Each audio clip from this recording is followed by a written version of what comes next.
Hey guys, അജയന്റെ രണ്ടാം മോഷണം അല്ലെങ്കിൽ ARM. ടൊവിനോയുടെ കരിയറിലെ 50ാമത്തെ സിനിമയായിട്ട് വന്നിട്ടുള്ള സിനിമയാണ് അജയന്റെ രണ്ടാം മോഷണം. സിനിമ കണ്ടു അതിനുശേഷം എനിക്ക് തോന്നിയിട്ടുള്ള സിനിമയെക്കുറിച്ചുള്ള എൻ്റെ ജസ്റ്റ് ഒരു ഒപ്പീനിയൻ മാത്രമാണ് ഷെയർ ചെയ്യുന്നത്. ഓക്കെ, ഒറ്റ വാക്കിൽ സിനിമയെ കുറിച്ച് പറയുന്നുണ്ടെങ്കിൽ അല്ലെങ്കിൽ ഫസ്റ്റ് നമുക്കൊരു ഇൻട്രൊഡക്ഷൻ ഉള്ള രീതിയിൽ പറയുന്നുണ്ടെങ്കിൽ, നമ്മൾ പണ്ട് ഈ ബാലരമ ബാലഭൂമിയുള്ള ചിത്രകഥകളൊക്കെ വായിക്കുമല്ലോ. അതിൽ ഒരുപാട് മുത്തശ്ശി കഥകളുണ്ട്, അല്ലെങ്കിൽ നമ്മൾ കേട്ടിട്ടുള്ള ഒരുപാട് മുത്തശ്ശി കഥകളൊക്കെ ഉണ്ട്.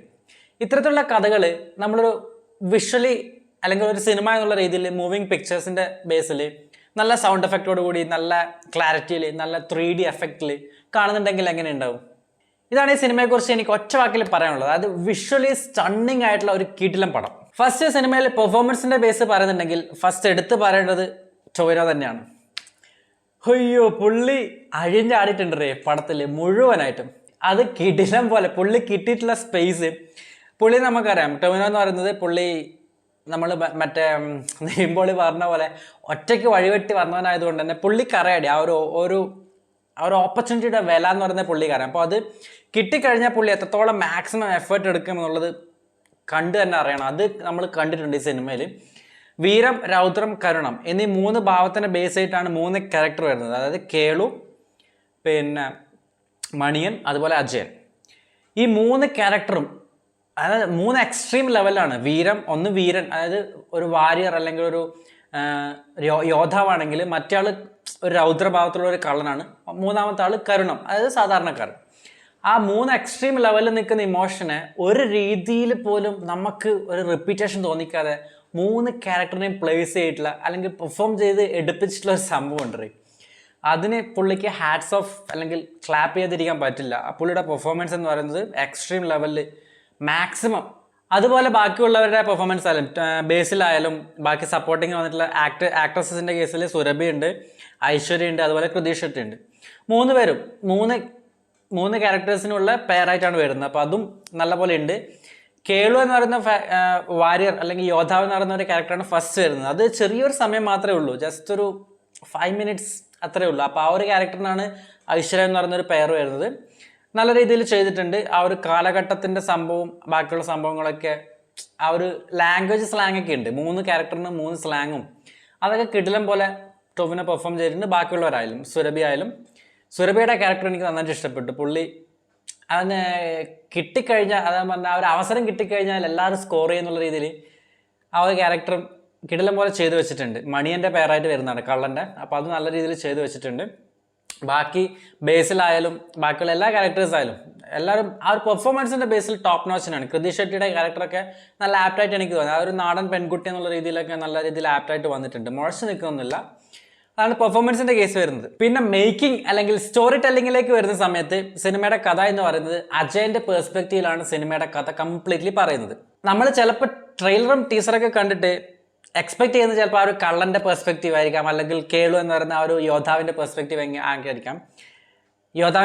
ആയിരിക്കാം. പക്ഷെ സിനിമ ആക്ച്വലി കഥ പറയുന്നത് അജയൻ എന്ന് പറയുന്ന ഒരു നോർമൽ ഒരു സാധാരണ ഓർഡിനറി പേഴ്സൻ്റെ ക്യാരക്ടറിനെ ബേസ് ചെയ്തിട്ടാണ്. അത് അയാൾ നേരിടുന്ന പ്രശ്നങ്ങളും ഈ ഒരു കള്ളൻ്റെ കൊച്ചുമകൻ എന്നുള്ള രീതിയിൽ വരുന്ന പ്രശ്നങ്ങളും അതിനിടയിൽ കൂടെ ആ ഒരു ജാതി വ്യവസ്ഥയും ആ ഒരു പൊളിറ്റിക്സും അതും കൃത്യമായിട്ട് ബ്ലെൻഡ് ചെയ്തിട്ട് അവർ എടുത്തിട്ടുണ്ട്. അതിൻ്റെ പുറകിലുള്ള ചതികളും സംഭവങ്ങളും ഒക്കെ, അതിന് പുറകിൽ റിവെഞ്ച് ഉണ്ട്, ഇമോഷൻ ഉണ്ട്, ചിരിക്കാനുള്ളതുണ്ട്, കരയാനുള്ളതുണ്ട്.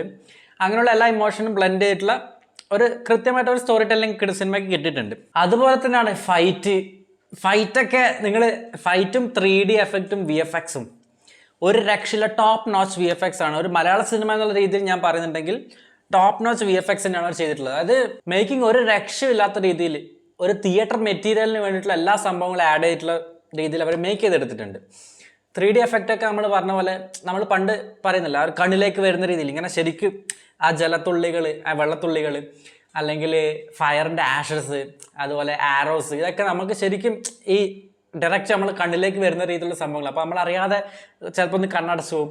അപ്പോൾ പിള്ളേരൊക്കെ കൊട്ടിക്കൊണ്ട് പോയാലും ഫാമിലീസൊക്കെ ആയിട്ട് പോയി കഴിഞ്ഞാൽ ചിൽഡ്രൻസിനായാലും മുതിർന്നവർക്കായാലും നല്ല രീതിയിൽ എൻജോയ് ചെയ്യാൻ പറ്റുന്ന രീതിയിലാണ് സിനിമ ഉള്ളത്. എടുത്തു പറയേണ്ട വേറൊരു എലമെൻറ്റ് ഇതിൻ്റെ മേക്കിങ്ങിൽ വിഷ്വൽസ് ആണ്. ടോപ്പ് നോച്ച് ഇജാദ് വിഷ്വൽസ്. ആ ഒരു ഫൈറ്റ് കൊറിയോഗ്രാഫിയിലൊക്കെ ഒരു വിഷ്വൽസ് ഉണ്ട്. അതിൻ്റെ ഒരു എഫക്റ്റ് ഞാൻ നേരത്തെ പറഞ്ഞ പോലെ 3Dയിൽ വരുമ്പം വേറെ ലെവൽ ഐറ്റം എന്നുള്ള രീതിയിൽ നമ്മൾ കാണും. സിനിമ 2.5 മണിക്കൂറിന് മുകളിലുണ്ട്, പക്ഷെ നമുക്ക് ബോറടിക്കില്ല. ആ ഒരു രീതിയിൽ ആ ഒരു ഓളത്തിൽ നമ്മൾ നേരത്തെ പറഞ്ഞതുപോലെ ആ ഒരു ഫാൻറ്റസി വേൾഡിൽ നമ്മൾ കണ്ടിരിക്കുന്ന രീതിയിൽ ആ ഒരു മുത്തശ്ശി കഥ കാണുന്നത് പോലെ, നമ്മളൊരു ചിത്രകഥ വായിക്കുന്നത് പോലെ നമ്മളിങ്ങനെ അതിൽ മുഴുകി അങ്ങ് ഇരുന്നോളും. ജോമോണ്ടി ജോണാണ് സിനിമാറ്റോഗ്രഫി ചെയ്തിരിക്കുന്നത്. അതിൻ്റെ ക്വാളിറ്റി കാണാനുണ്ട്. ഒരു രക്ഷയില്ലാത്ത വിഷ്വൽസ് എന്ന് പറഞ്ഞാൽ അത് ഫൈറ്റിലായാലും ബാക്കിയുള്ള ആ ഒരു ഗ്രാമത്തിൻ്റെ ഫിക്ഷണൽ പ്രദേശമാണ്. അപ്പോൾ അത് കാണിക്കുന്ന സമയത്തായാലും ആ ഒരു രീതിയിലൊക്കെ ആയാലും, പിന്നെ ഫൈറ്റിൽ പുള്ളി എടുത്തിട്ടുള്ള എഫേർട്ട്, ടൊവിനോയുടെ കേസ് പറയാതിരിക്കാൻ വയ്യ. കളരി അഭ്യസിച്ചിട്ടുണ്ട്, മാർഷൽ ആർട്സ് പഠിച്ചിട്ടുണ്ട്, അതൊക്കെ കൃത്യമായിട്ട് കാണാനുണ്ട്. കളരിയുടെ ഒരു പോർഷനൊക്കെ ഉണ്ട്. അതൊക്കെ നമുക്കൊരിക്കലും ആ ഒരു മുഴച്ച് നിൽക്കുന്ന രീതിയിൽ തോന്നില്ല. അത് അത്രയും മെയ്വഴക്കത്തോടു കൂടിയാണ് പുള്ളി ചെയ്യുന്നത്. അതുകൊണ്ടാണ് പുള്ളിയുടെ ഏറ്റവും വലിയൊരു ടോപ്പ് നോച്ച് ക്വാളിറ്റി ആയിട്ട് എനിക്ക് തോന്നിയിട്ടുള്ളതും അതാണ്. അത് സ്ക്രീൻ പ്രസൻസ് ഉണ്ട്. പുള്ളി ഏത് ക്യാരക്ടറിൽ വന്ന് നിന്നാലും ആ കിട്ടുന്ന ഒരു എഫക്റ്റ് ഉണ്ട്. അത് എഫക്റ്റ് കിടലം പോലെ യൂസ് ചെയ്തിട്ടുണ്ടെന്നുള്ള ഒരു സിനിമ തന്നെയാണ്. പിന്നെ എനിക്ക് പറയാനുള്ളത്, നിങ്ങൾ ചിലപ്പോൾ മാസ് പ്രതീക്ഷിച്ച് പോകും. അതായത് ഒരു സ്ഥിരം ടെംപ്ലേറ്റിൽ നല്ല രീതിയിലൊരു മാസ് കൊമേഴ്ഷ്യൽ സിനിമ എന്നുള്ള രീതിയിൽ പ്രതീക്ഷിച്ച് പോയി കഴിഞ്ഞാൽ, ആ ഒരു എക്സ്പെക്റ്റേഷൻസിൽ നിങ്ങൾ ബാർ വെച്ച് കഴിഞ്ഞാൽ ചിലപ്പോൾ നിങ്ങൾക്ക് ചെറിയൊരു സാറ്റിസ്ഫാക്ഷൻ കിട്ടാത്തൊരവസ്ഥ വരാം. അപ്പോൾ അത് ഞാൻ പറയാനുള്ള കാരണം, ഞാൻ അങ്ങനെ എക്സ്പെക്റ്റ് ചെയ്തുകൊണ്ടാണ്. ഒരു പക്ക ഒരു മാസ് കൊമേഴ്ഷ്യൽ സിനിമയല്ല, ഒരു ക്ലാസ് ഇമോഷണൽ സിനിമ എന്നുള്ള രീതിയിൽ എനിക്ക് പറയാം. ഒരു ഡ്രാമ ഉണ്ട്, അതിൽ പൊളിറ്റിക്സ് ഉണ്ട്, കോമഡി ഉണ്ട്, അങ്ങനെയുള്ള എല്ലാ സംഭവങ്ങളും ആഡ് ചെയ്തിട്ട് ഒരു പക്ക ഒരു ക്ലാസിക്കൽ, നമ്മളൊരു ക്ലാസ് എന്നുള്ള രീതിയിൽ പറയാൻ പറ്റും. ഒരു മാസ് ഇല്ല എന്നുള്ളതല്ല ഞാൻ പറയുന്നത്, പക്ഷേ ക്ലാസ്സാണ് മെയിനായിട്ടുള്ള ഒരു എലമെൻ്റ് എന്ന് പറയുന്നത്. അപ്പോൾ നിങ്ങൾ ടീസറും ട്രെയിലറൊക്കെ കണ്ടിട്ട് ആ ഒരു എക്സ്പെക്റ്റേഷൻ അല്ലെങ്കിൽ അത്രയും വലിയൊരു സംഭവം ഉണ്ടെന്ന് പ്രതീക്ഷിച്ച് പോയി കഴിഞ്ഞാൽ ചിലപ്പോൾ ഒന്ന് താഴേക്ക് വരാം, ആ ഒരു ഗ്രാഫ് ജസ്റ്റ് ഒന്ന് താഴേക്ക് വരാം. അതുകൊണ്ട് അങ്ങനെ ഒരു എക്സ്പെക്റ്റേഷൻ ഇല്ലാതെ പോവുക. ഞാൻ നേരത്തെ പറഞ്ഞതുപോലെ നല്ലൊരു വിഷ്വലി സ്റ്റണ്ണിങ് ആയിട്ടുള്ള നല്ലൊരു 3D എഫക്റ്റിൽ ഒരു മുത്തശ്ശി കഥയൊക്കെ കാണുന്ന രീതിയിൽ ഒരു ഫാൻറ്റസി വേൾഡിൽ കുറച്ച് സമയം ഇരുന്ന് നമ്മൾ യാത്ര ചെയ്യുന്നത് പോലുള്ള ഒരു എക്സ്പീരിയൻസ് ഒക്കെ കിട്ടുന്ന രീതിയിൽ വേണം എന്നുള്ള രീതിയിൽ പ്രതീക്ഷിച്ചുകൊണ്ട് പോവുക പടത്തിന്. പടം എന്തായാലും എനിക്ക് ഇഷ്ടപ്പെട്ടു, നല്ല രീതിയിൽ ഇഷ്ടപ്പെട്ടു. കാരണം തിയേറ്ററിൽ പോയി കാണാനുള്ള തിയേറ്റർ എക്സ്പീരിയൻസ് കിട്ടാനുള്ള ഒരു പടം എന്നുള്ള രീതിയിൽ ഒരു രക്ഷയില്ല, നല്ല പടം തന്നെയാണ്. അപ്പോൾ ഞാൻ നേരത്തെ പറഞ്ഞതുപോലെ ആ ഒരു എക്സ്പെക്റ്റേഷൻസ് അധികം വെക്കാതെ, ഒരു മാസ് പക്ക എലമെന്റ് എന്നുള്ള രീതിയിൽ വെക്കാതെ പോവുക. അപ്പം പക്ഷെ പുള്ളിയുടെ ആ ഒരു ക്യാരക്ടർ ഉണ്ട്, മണി എന്ന് പറയുന്ന ഒരു ക്യാരക്ടർ, ആ ഒരു കള്ളൻ്റെ ഒരു ക്യാരക്ടർ ഉണ്ട്. അതിനെ ബേസ് ചെയ്ത് ഇതിനെ വെച്ചൊരു സ്പിൻ ഓഫ് ഒക്കെ പ്ലാൻ ചെയ്യാവുന്നതാണേ എന്നൊക്കെ പറയാൻ പറ്റുന്ന ഇതിലൊരു ക്യാരക്ടർ.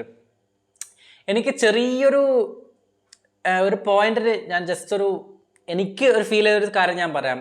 ജസ്റ്റ് ഒരു നെഗറ്റീവ് എന്നുള്ള രീതിയിലല്ല, കുറച്ചുകൂടി വേണമായിരുന്നു എന്നുള്ള രീതിയിൽ ഒരു എക്സ്പെക്റ്റേഷൻ അല്ലെങ്കിൽ ആ ഒരു സംഭവം ഞാൻ പറയാം.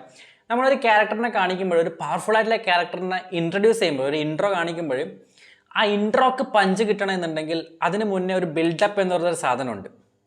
അത് നിങ്ങൾ ഏതൊരു കിടിലൻ കൊമേഴ്ഷ്യൽ സിനിമ എടുത്താലും അതിലൊരു ഇൻട്രോ നോക്കിക്കഴിഞ്ഞാൽ ചിലപ്പോൾ നിങ്ങൾക്ക് മനസ്സിലാക്കാൻ പറ്റും. അതിന് മുന്നേ ഒരു ബിൽഡപ്പ് ഉണ്ടാവും. ആ ബിൽഡപ്പ് ചിലപ്പം ഷോർട്സ് വഴി, അതായത് വിഷ്വലി വഴിയായിരിക്കാം, അതല്ലെങ്കിൽ വേറൊരാളുടെ സഹായത്തോടുകൂടി നറേഷൻ ചെയ്യുന്നതായിരിക്കാം. അപ്പോൾ അതൊക്കെ അങ്ങനത്തെ ഒരു സാധനമുണ്ട്. അത് ഈ പടത്തിൽ തുടക്കത്തിൽ 2 ക്യാരക്ടറിന് ഇല്ല എന്ന് എനിക്ക് തോന്നി. അത് ചിലപ്പോൾ നിങ്ങൾക്ക് തോന്നും വളരെ ഫാസ്റ്റായിട്ടാണല്ലോ പോകുന്നത് എന്ന് തോന്നിപ്പോവും. അതിനുള്ളൊരു കാരണം ആ ഒരു ബിൽഡപ്പിൻ്റെ ഒരു മിസ്സിങ് ആണ്. അത്രയും ഇമ്പാക്റ്റുള്ള 2 ക്യാരക്ടേഴ്സാണ് കേളു ആയാലും മണിയനായാലും. അപ്പോൾ അവർക്ക് കൊടുക്കുന്ന ഒരു ഇൻട്രോ എന്ന് പറയുമ്പം ഇൻട്രോന് മുന്നേ ഒരു ബിൽഡപ്പ് വേണം. ആ ബിൽഡപ്പ് ഉണ്ട്, പക്ഷേ വളരെ കുറഞ്ഞു പോയി. നമ്മളൊന്ന് കണ്ണടച്ച് തുറക്കുമ്പോഴേക്ക് ആൾ വരുന്നു പോകുന്നു എന്നുള്ള രീതിയിൽ ഒരു സംഭവം. അത് മാത്രം എനിക്ക് ചെറിയൊരു പോരായ്മയായിട്ട്, അല്ലെങ്കിൽ എനിക്കൊരു സുഖം വന്നില്ല എന്നുള്ള രീതിയിൽ തോന്നിയിട്ടുള്ള ഒരു കാര്യം അത് മാത്രമാണ്. ബാക്കിയുള്ളതൊക്കെ വേറെ ലെവൽ ഐറ്റം തന്നെയാണ്. പടം എന്തായാലും നിങ്ങൾക്ക് കണ്ടിട്ടുണ്ടെങ്കിൽ നിങ്ങളുടെ അഭിപ്രായ നിർദ്ദേശങ്ങൾ എന്തൊക്കെയാണെന്നുള്ളത് കമൻറ്റ് വഴി അറിയിക്കാം. അതുപോലെ നെക്സ്റ്റ് ഒരുപാട് പടങ്ങൾ കാണാനുണ്ട്, തിരക്കായി പോയി കാണാൻ പറ്റിയില്ല, എന്തായാലും റിവ്യൂ ചെയ്യും. ഓക്കെ.